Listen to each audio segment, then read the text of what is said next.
Et nous recevons ce soir Xavier Driancourt, ambassadeur de France à Alger. Bonsoir, monsieur l'ambassadeur. Bonsoir.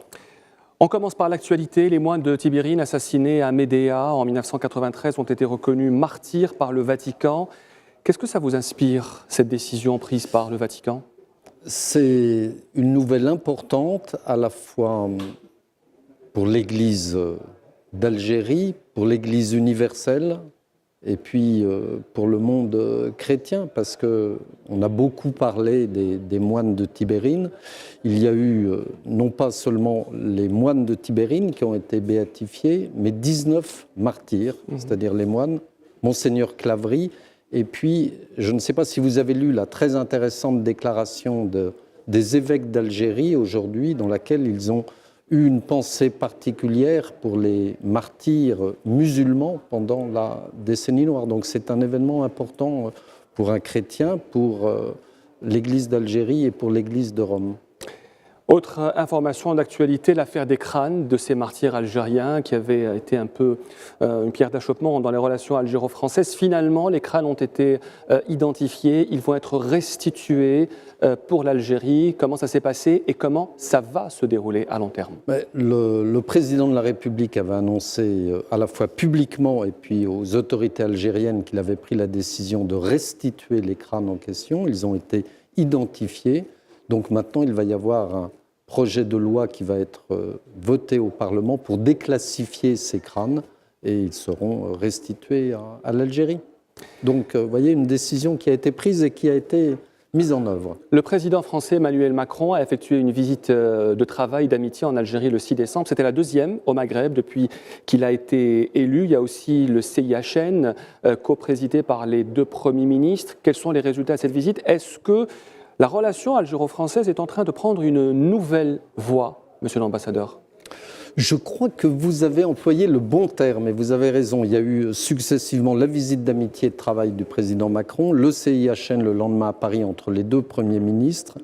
Et le président Macron est venu ici avec un discours et des propositions extrêmement cohérentes, puisqu'il a parlé de la jeunesse, des besoins en matière de formation, de la nécessité d'ouvrir des petits centres culturels dans certaines villes d'Algérie, d'ouvrir une école du numérique sur le modèle de l'école 42, de créer un fonds d'investissement franco-algérien, d'examiner la possibilité de délivrer un nouveau type de visa, des visas pour les stagiaires.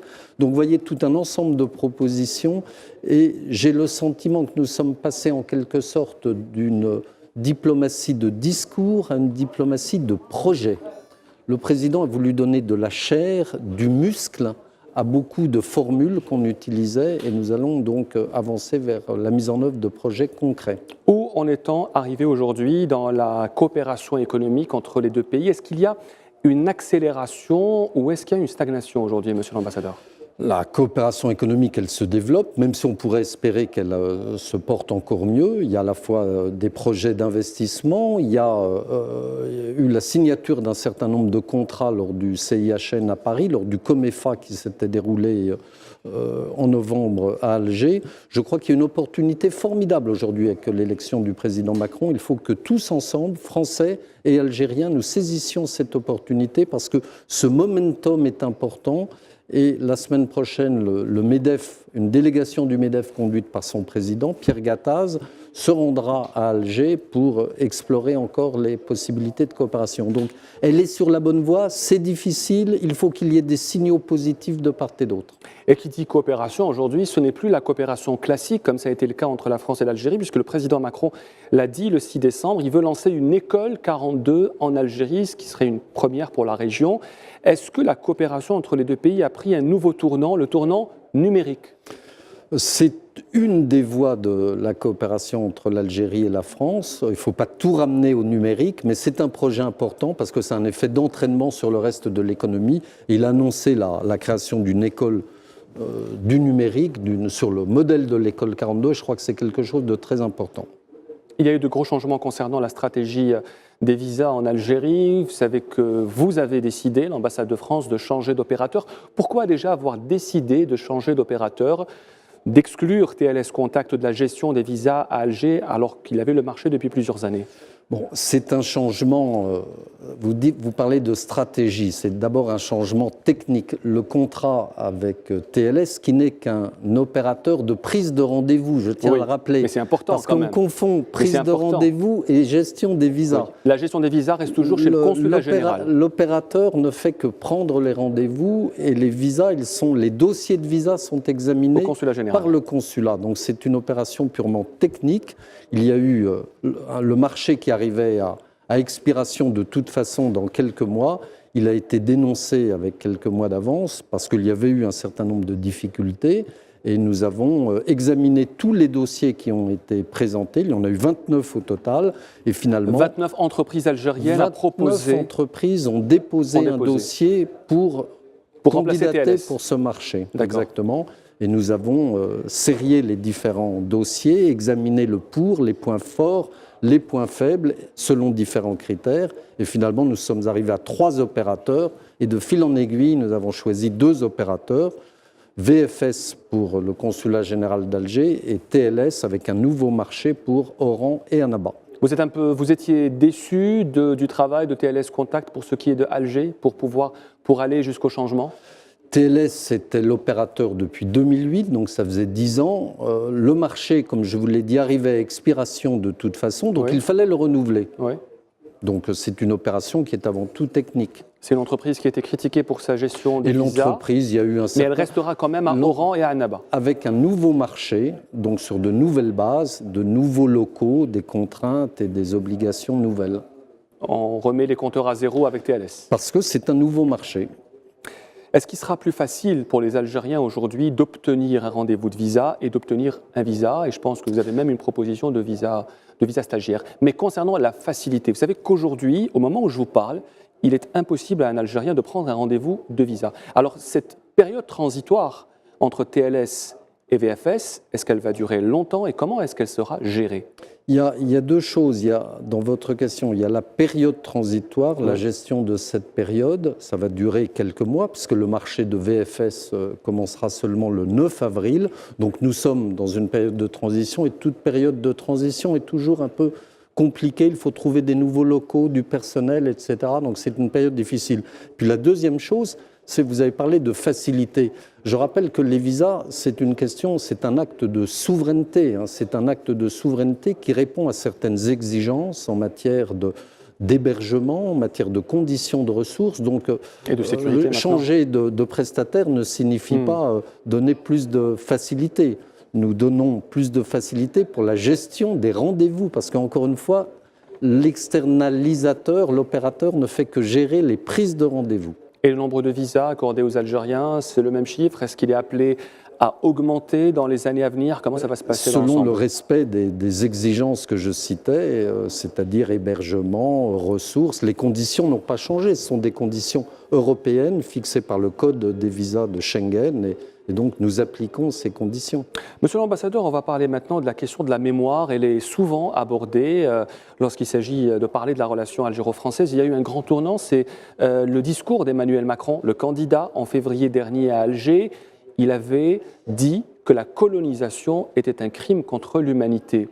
D'abord, est-ce que vous êtes d'accord avec le président français quand il dit que la colonisation est un crime contre l'humanité ?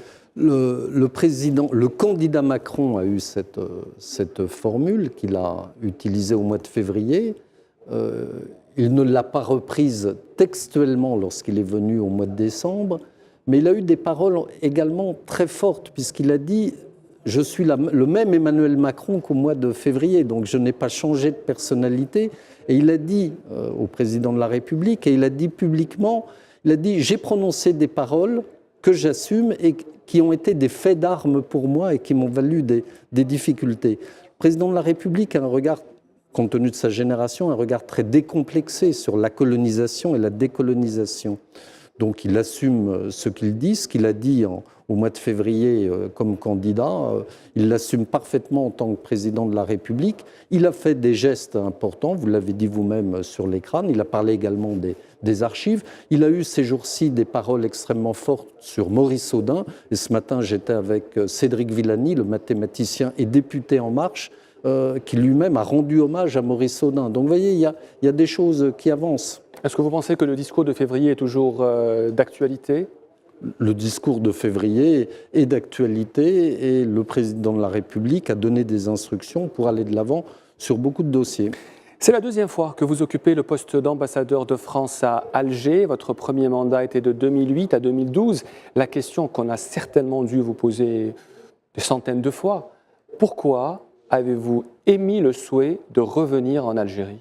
Alors là, c'est une question plus personnelle.